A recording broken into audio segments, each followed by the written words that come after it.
Hi, everyone. Welcome back to another episode of the Leadership Purpose with Dr. Robin podcast. I'm so glad you're here and listening into the podcast.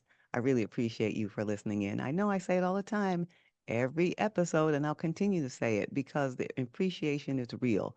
We couldn't have a podcast without you.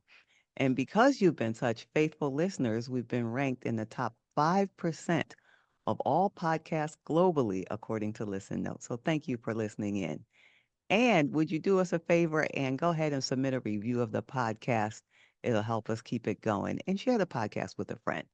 All right. So now that we've gotten that out of the way, and I hope you really take that to heart, I'm really looking forward to my conversation today with Dr. Neri Karra Sillaman. Now, let me tell you a little bit about Dr. Neri. She is a globally recognized entrepreneur, thought leader, and author. She's named to the Thinkers 50 radar list. She is the founder of a luxury leather goods brand and sought after advisor to global leaders. In her book entitled Pioneers, and those who are on YouTube, you might be able to see it. She has an image up on the screen now, but the title of the book is Pioneers: 8 Principles of Business Longevity from Immigrant Entrepreneurs. And the book is a transformative guide to building businesses that last. And it's inspired by stories of resilience and purpose. And it features insights from founders of Chobani, Duolingo, Calendly, and others. And her book bridges passion, purpose, and practicality for lasting impact. Welcome, Dr. Neri Kara Sillaman. Thank you, Robin. It's so nice to see you. So nice to meet you. Thank you for inviting me. I'm so glad you're here and that you're taking time at the end of really at the end of your night, 9 p.m. in Paris. It's So my thank you. pleasure. Thank you for staying up late and staying alert to have this conversation. All right, so let's just jump right in. You heard me read your introduction and a little bit about you, but why don't you tell us in your own words a little bit more, two things about who you are. You can say anything about who you are, and then about the work you do. It's quite a long story, and I'll try to keep it as concise as possible. Yeah, give us the short version and then I'll come back to it later because I want to Sure. kind of do it in order. Sure. So I was born in Bulgaria during communism to a Turkish ethnic minority, and in 1989 we were asked to leave the country, and 360,000 of Bulgarians of Turkish ethnicity like me had to leave the country. At the age of 11, I became a refugee with my parents and nine-year-old brother. We first lived in a refugee camp in a tent set up by the Red Cross, and then I went to University of Miami, did my bachelor's degree there because education is what drove me forward. And in those very challenging days and times, it became my North Star. I did start our family business of luxury leather goods products when I was 21 years old with my parents and my family. And we produce today, our business is 25 years old, and we produce for some of the leading luxury leather goods in the world. They are based in Italy, but because of my contract, I can't reveal their names, although in some podcasts I did reveal them. And um, I have a PhD from University of Cambridge, so I bridge both academia and entrepreneurship, and I have been wearing those two hats for several years. But in the last 6 or 7 years, I have taken a step back from my family business where my parents run the business, and instead I focused on what I love, which is speaking, advising, and very recently I wrote a book that you mentioned, Pioneers.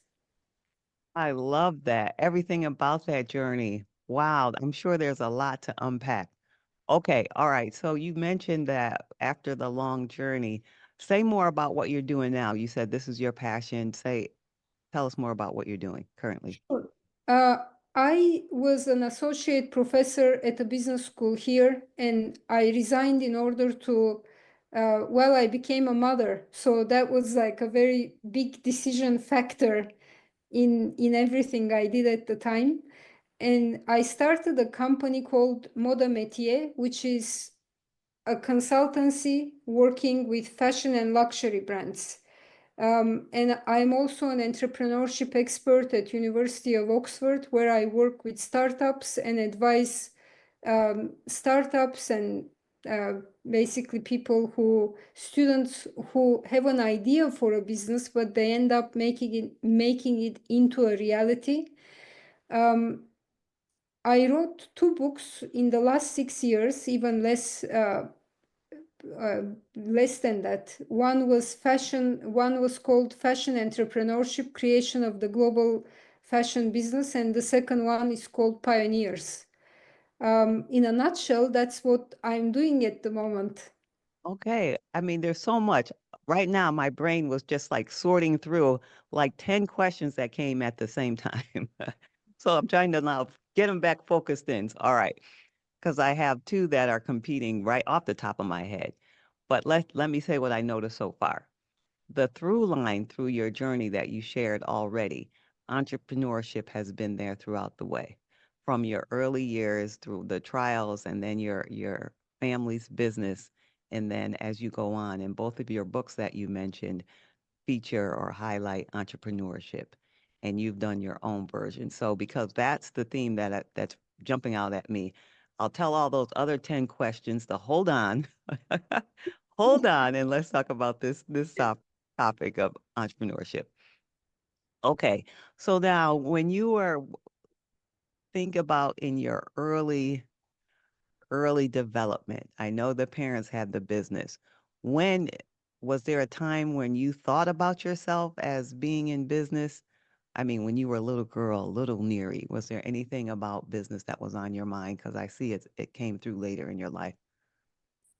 Not really. Actually, my parents didn't even have the business because we were born in communism in Bulgaria, so you were not allowed to have a business.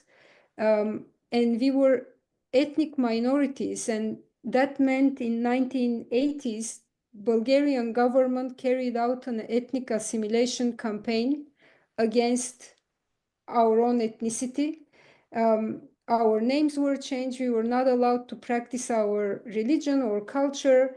But because we were ethnic minorities, you were also not allowed access to higher education.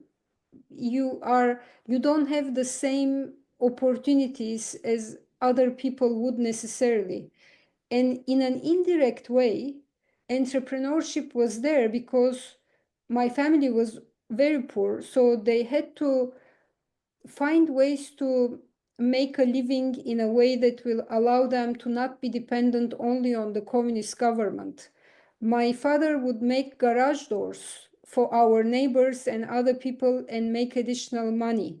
He worked in construction. My grandfather carried cement with his horse carriage. He didn't have a car. So in some ways, entrepreneurship was always there. And for me, I think we became, and this is something that is very much discussed in the immigrant entrepreneurship literature as well, because immigrants are more likely to become entrepreneurs because they don't necessarily have access or resources that other local people would do. So when we immigrated, when we became refugees in Turkey, we had only 2 suitcases to our name, nothing else. After the refugee camp, my father managed to track down a long lost aunt who was living in Istanbul. She opened her doors to us. My parents worked in many different jobs, trying to make money in any way, shape, or form.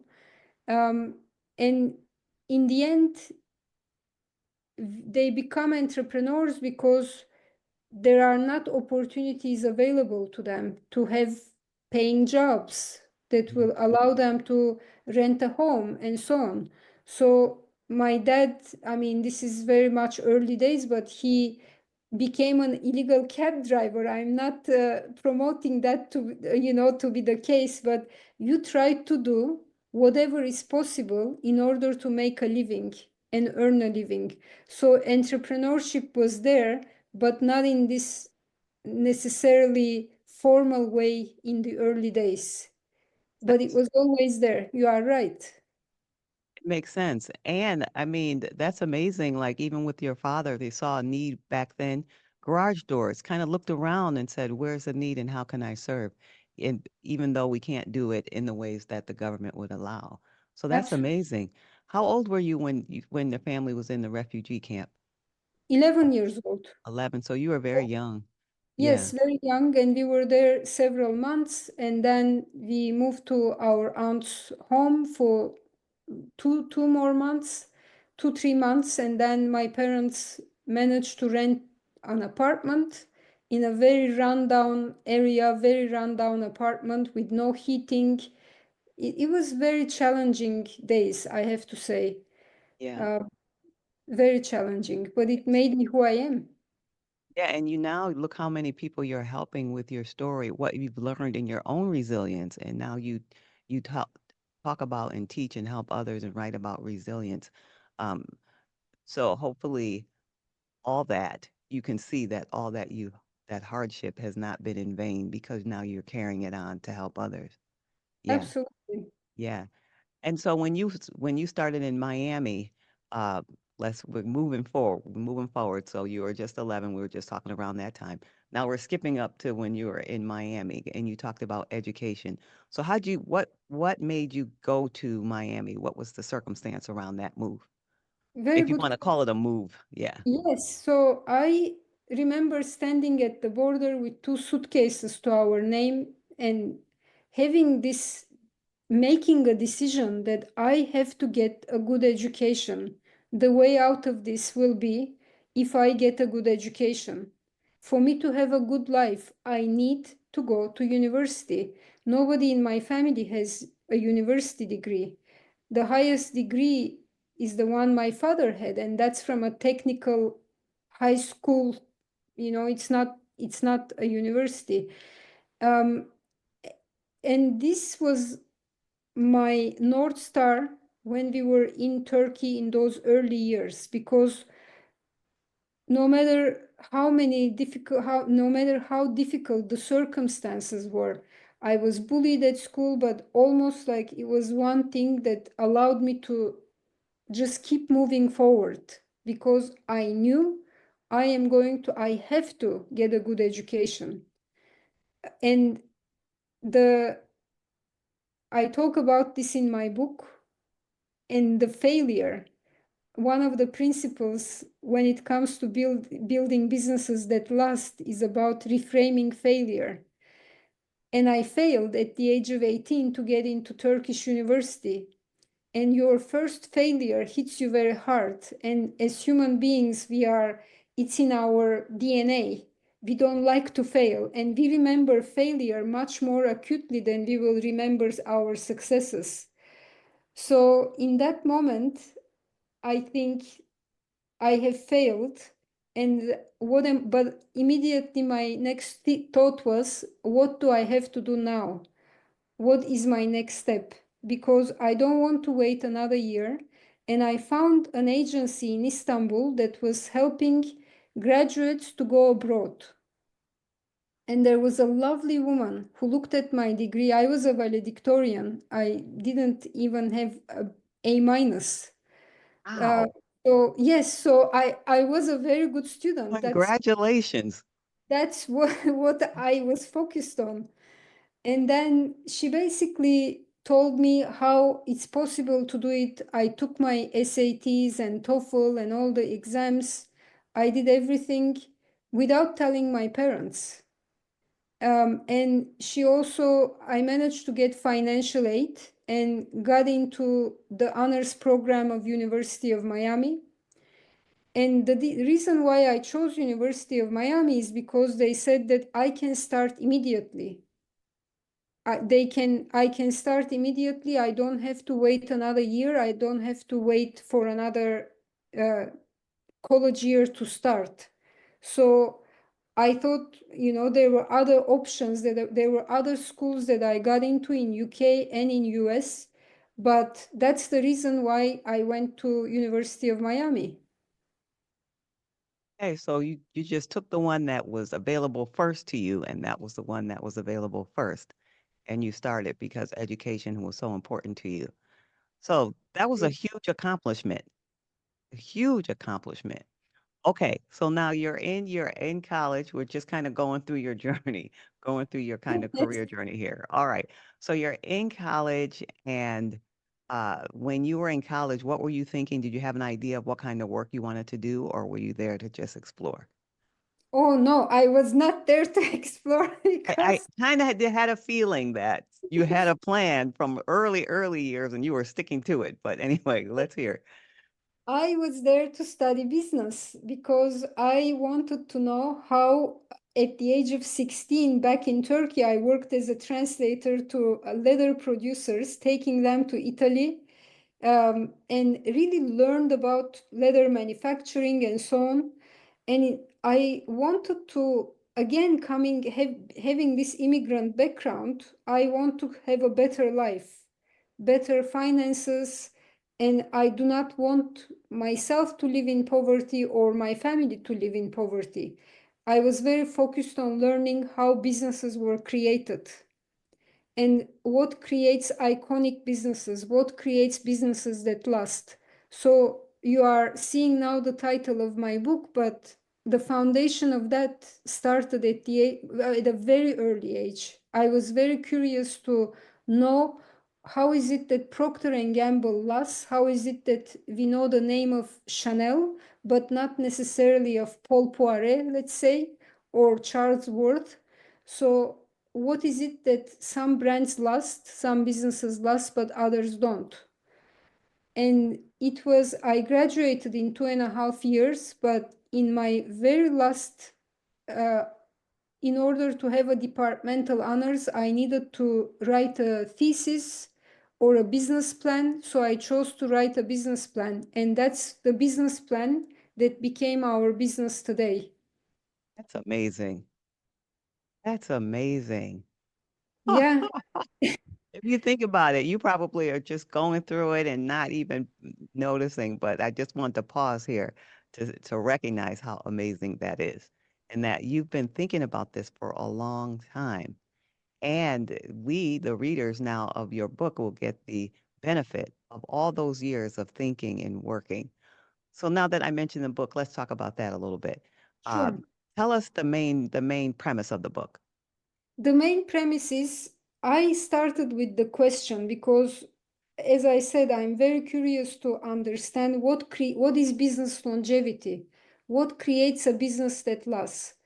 And when we look at the literature, I actually was stopped in my tracks by a statistic that I read about a year ago, which was nearly 50% of Fortune 500 companies are started by immigrants. 80% of unicorn businesses, billion-dollar startups, have a founder or an executive who is an immigrant. These are exceptional numbers. Statistically, immigrant-founded businesses last longer than their counterparts. But I thought to myself, no one in the literature has asked the question, why are immigrant-founded businesses lasting longer? Why are they more successful? Because in my PhD, I focused on ethnic and immigrant entrepreneurship as one of my topics. So you have a lot of focus on immigrants are more likely to become entrepreneurs. So that's what everyone seems to have asked. But nobody asked, why is it that they are starting these incredibly successful businesses? So that's how I started to write, to research, and create the book I created. It's a, And that, I was going to say it's a good question, but go ahead. and that's what the book fundamentally, that's what the question the book is answering, and that's what the book is helping others to do. Now, I have been hearing from readers, and the book is not written for immigrants. Because I want to be very clear about that. I wrote the book, I use immigrants as examples, but I wrote the book for anyone who wants to think differently about their life and business. Mm. I'm hearing from readers, and it makes me very happy because they are saying these principles can also apply to my life. And that's the biggest compliment. Yeah, I could imagine just hearing that feedback from others, especially after this is a work that's a culmination of years and years, even though not officially, but years and years of thinking about this question, um, and how the question developed over time.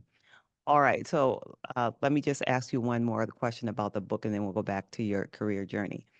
All right, so the book is Eight Principles. What would you say has been the biggest surprise to you? Because you've been thinking about this for a long time. So now when you come to this work, what was the biggest surprise that you learned that you kind of really kind of like, wow, I didn't expect that. I love this question because it's you are describe you it was in November as I'm coming to the end of my writing. I've written the principles, and one common, almost like the glue that binds all the principles together, is kindness. I I just thought without kindness you cannot practice any of the principles. You have to have that. But then I'm in a hotel room in Washington. The election is happening in few days. It's November 3rd. I was there for a conference, and then I was about to give a webinar actually. That's why I'm by myself, and I'm still in the writing process of the conclusion. As I look at everything that's around me, all my, Word documents, I stood up and I said, oh my God, I was stopped in my tracks because I said it was never about you. It is never about you. All the entrepreneurs I talk to, that's the most surprising element in my research, in my book, because when they were building the businesses, it was never about them. They never thought of themselves as the sun in the middle, and they are this leader that is shining out their, intelligence and benevolence to others, but they are thinking of others first. And that's what creates business longevity.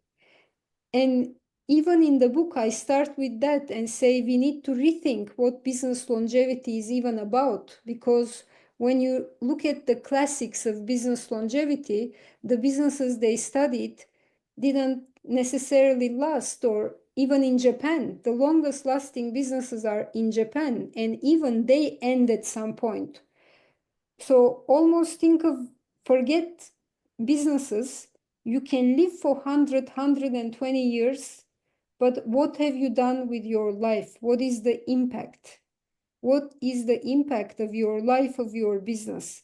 And you will never be in the equation. It will always be about others and what you give. Makes sense. That makes sense. And it's good to hear. All right. So now with your work, I'm imagining it's for others. Would you say that you have purpose in the work that you're doing now? Yes, I do. Yes. Is it something that you set out to have, or did it just happen and you woke up and realized this feels good, this is right, this is what I'm supposed to be doing? Or did you kind of stumble across it? I think I can't, it was something that I paid attention to because I have been quite intentional from a very early age. Why am I here? What is my purpose? I wanted to ask that question myself and answer that question. And how I came upon it is by paying attention to my feelings, to my thoughts, to my being, to my soul. And it was how when I felt that lights me up, and I feel alive, and I just almost become animated. And that's when I knew that's my purpose, and it is inspiring others. in day to day, it looks like speaking, public speaking, um, just sharing. And that's how I sense it. Makes sense. That makes sense. Was there ever a time, you said you had that question and you were kind of thinking about it, but was there a time when it was you were aware that you didn't have it and that you wanted more meaning and purpose? Was there any frustration about not having that? 100%.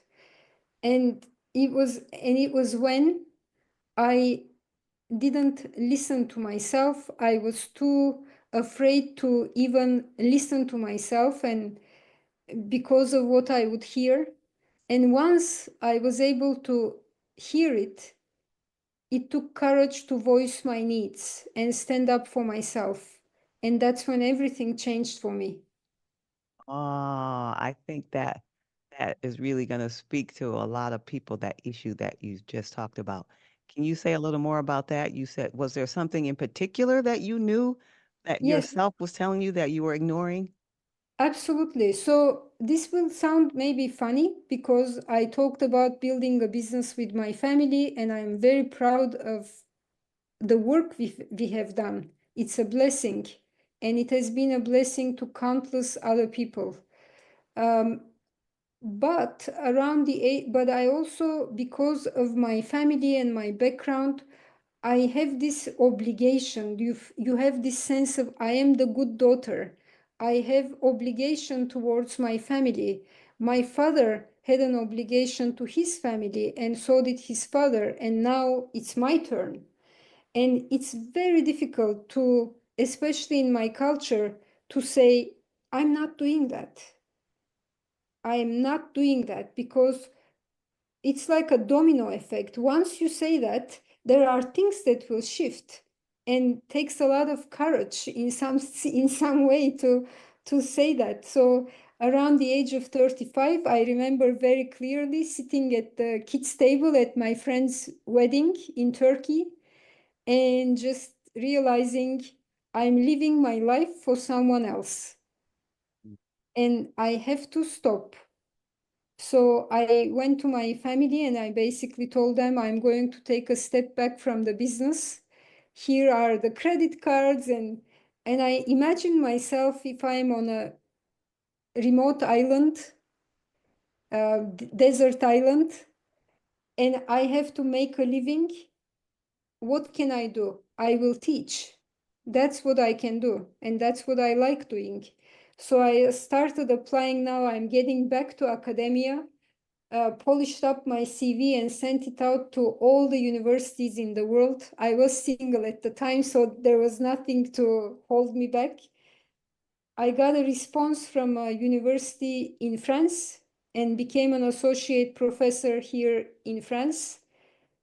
But after that, my entire life changed in a good way.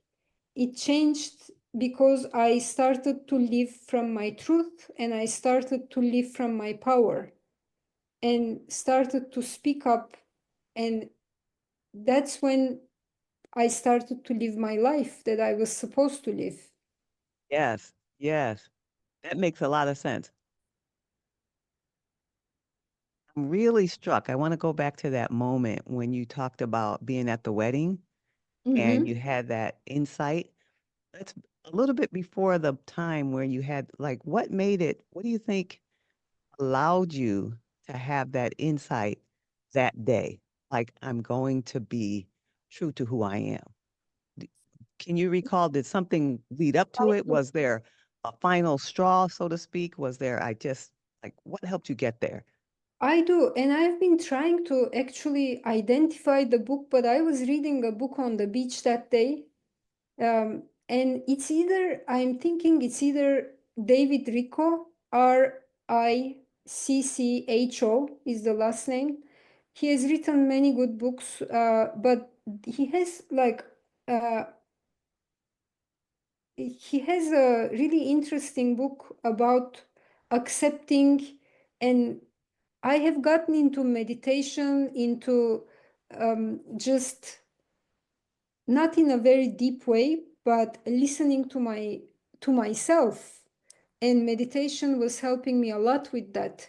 I had gone at the time to Eckhart Tolle seminars in London. I've been reading a lot of Eckhart Tolle, and just pausing and reflecting, that's what brought me there. And I think that day on the beach, I was reading a book by David Rico, and probably I'm thinking, because I think a lot back to that moment at the wedding, what is it that made me have that realization, and try to trace it back myself. But when it's happening in the moment, I wasn't thinking this is a transformative, insightful moment that I'm having. Yes, that makes sense. So before that moment, there had been a period of time when you started to practice listening to yourself in other ways through the reading and meditating. And so Yes, that's happens to be when the answer came at the yes, wedding. Makes sense. That makes sense. All right. So now you know the podcast is leadership purpose, right? yeah. All right. And so the podcast is for what I call high achieving women. And my definition of high achieving women, because we might have different definitions, whoever's listening, she's responsible, she's ambitious, she's good at a couple things. People come to her in her professional life, for advice, whether it's related to what she's working on or not. And by the way, this definition can be some or all of these make up what I think of a high achieving woman. In her personal life, family, community, neighbors, relatives, whatever, they come to her for advice, or she's the one that they feel like she might know whatever the answer is to the thing. So she's doing all these things and she's really responsible. And she's gotten to a point in her life where she feels like there's something missing. Like, there must be more to this in terms of her work, not material things, but she's feeling like more meaning. I'm missing meaning and purpose. Something just not there. And she's already successful in what she's doing. That piece is missing. Something that makes it more meaningful in this sense of purpose. She may be in a business that's established and successful, or she may be in a career where she's in a leadership role or higher. All right. So now with her in mind, Mm-hmm. what's something from either your personal experience or your professional experience that you could say to her just to give her some words of encouragement? I would say keep going. And even if there will be detours in your life, and there may be many, trust that you are on the right path and you are going to get there. Okay. Trust. Because we heard from your story, got to the point where you Yeah, could finally trust yourself. I mean, absolutely. so that's wonderful words of wisdom. All right. Now, before we tell people how they can be in touch with you, is there anything that I didn't get to ask you about that you kind of wanted to talk about? Or did something pop in your mind while we were talking? You're like, one more thing, one more thing. But if not, we can just tell people how they can be in touch with you. I think maybe, to listen to your voice, if there is many ways meditation I talked about, but I do something called morning pages every morning, where as soon as I wake up, it's from Julia Cameron. I will just write 3 or 4 pages or as much as I want. And this helps me actually start the day. And it can be different for anyone else, but having a morning practice can be very beneficial. And that's what I was going to add to listening to the voice and how to hear what you want. Yes, I love that. It is a really helpful way to listen to yourself. Julia Cameron in her book, The Artist Way, for people who That's might right. want to get it. Yeah, I did those morning pages for years, so I know exactly what you're talking about. So thank you for sharing that with us. All right, so I imagine people, well, where can they hear more about you? They might want to know, like, how can I get the book or how can I just be in touch or follow you? How can they connect with you? The book is available anywhere books are sold, bookshop.org, Amazon, independent bookstores, anywhere. I am on Instagram with prof.neri, and you can find me on LinkedIn, Neri Karra Sillaman. I would love to connect with you. Okay, and we'll be sure to have that in the show notes. Dr. Neri, thank you so much for being here and sharing your amazing story and the wisdom that you gleaned from all you've been through. Really appreciate that. Thank you, Robin. It was an honor to be on your podcast. Thank you. Okay, everyone, I would love to hear your response to the episode or any thoughts you have about the podcast. And I'm on social media, all the channels, but I spend most of my time on LinkedIn. So go over, connect with me, request a connection request. Go ahead and send me a message and let me know what you think about the podcast at Robin L. Owens, PhD, at Robin L. Owens, PhD. And until next time, this is Dr. Robin.